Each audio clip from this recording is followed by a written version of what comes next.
നമസ്കാരം. കൂടാതെ ഞാൻ പീറ്റർ ചോൾ. ഇന്നത്തെ വീഡിയോ എന്ന് പറഞ്ഞാൽ ഇഞ്ചി. ഓണ സീസണിൽ വീട്ടമ്മമാർക്ക് അടുക്കളയിലെ ഒരു സുപ്രധാന സംഭവം തന്നെയായിരുന്നു ഇഞ്ചിക്കറി. ഓണക്കറികൾ മിക്ക കറികളിലും ഇഞ്ചിയുടെ ആവശ്യം അത്യന്താപേക്ഷിതമായിരുന്നു.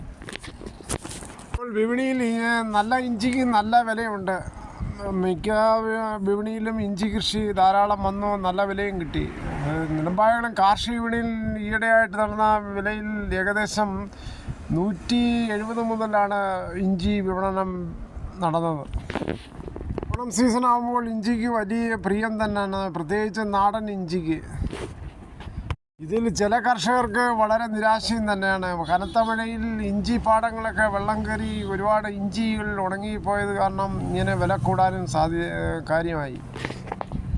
നട്ട് ഒരുപാട് പേരുടെ ഇഞ്ചി കൃഷിയാണ് പട്ടുപോയത്. കാരണം അമിതമായ മഴ കാരണം വെള്ളത്തെ നിയന്ത്രിക്കാൻ പറ്റാതായപ്പോൾ ചാലുകളെല്ലാം വെള്ളം തെങ്ങി നിറഞ്ഞു. അന്നേരം ഈ ഇഞ്ചിപ്പാടങ്ങളിലെല്ലാം വെള്ളം കയറി ഇഞ്ചികളാണ് അങ്ങനെ നശിച്ചത്.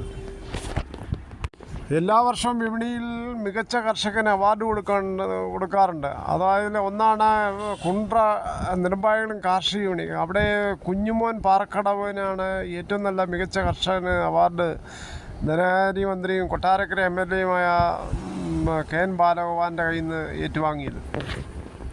എപ്പോഴും ഇഞ്ചി നടുമ്പോൾ നല്ല രീതിയിൽ മണ്ണ് ഇളക്കിയതിന് ശേഷം ഉമായൊക്കെ ഇട്ട് ട്രീറ്റ് ചെയ്തതിന് ശേഷം 15 ദിവസം വെള്ളക്കെട്ടുകൾ നിൽക്കാത്ത സ്ഥലങ്ങളിൽ മാത്രം വേണം ഇഞ്ചി നടുവാൻ. നല്ല സൂര്യപ്രകാശവും വേണം ഇഞ്ചിക്ക് വളർച്ചയ്ക്ക്.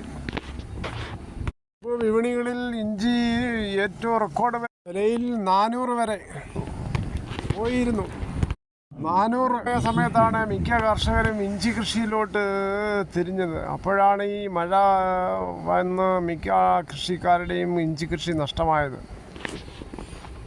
കേന്ദ്ര ഗവൺമെൻറ് പുതിയ GST പരിഷ്കാരം നമ്മുടെ കൃഷി സമ്പത്തിനെ വളരെയേറെ പ്രയോജനപ്പെടുമോ? ജയ് കിസാൻ. കൃഷിച്ചെലവ് കുറയും, ഉൽപ്പാദക സംഘങ്ങൾക്കും വളരെ നേട്ടമുണ്ടാകും. ഗ്രാമീണ മേഖലകളിൽ കൃഷി ആവശ്യമായി യന്ത്രങ്ങൾ മിക്ക സ്ഥലങ്ങളിൽ ഉപയോഗിച്ചു വരികയാണ്.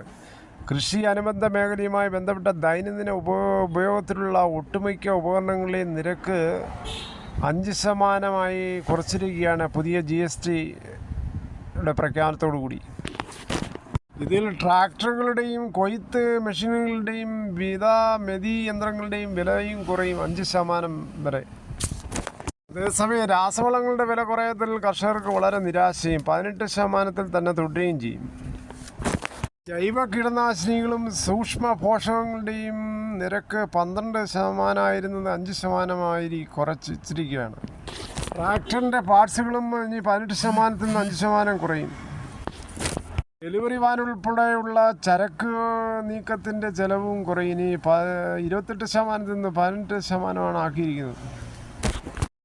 രാസവളങ്ങളുടെ നിർമ്മാണത്തിനുള്ള sulphuric acid, nitric acid, ammonia തുടങ്ങിയവയുടെ നിരക്ക് 5% കുറച്ചത് കാർഷിക മേഖലയിലെ ഉൽപ്പാദന ചെലവ് കുറയ്ക്കും. കർഷകർക്ക് പ്രയോജനപ്പെടട്ടെ എന്ന് ആശംസിക്കുക. ഇതോടുകൂടി ഈ വീഡിയോയുടെ പൂർണ്ണമാകുന്നു. ഇത്രയും സമയം ക്ഷമയോടെ കിട്ടുന്ന വളരെയധികം നന്ദി.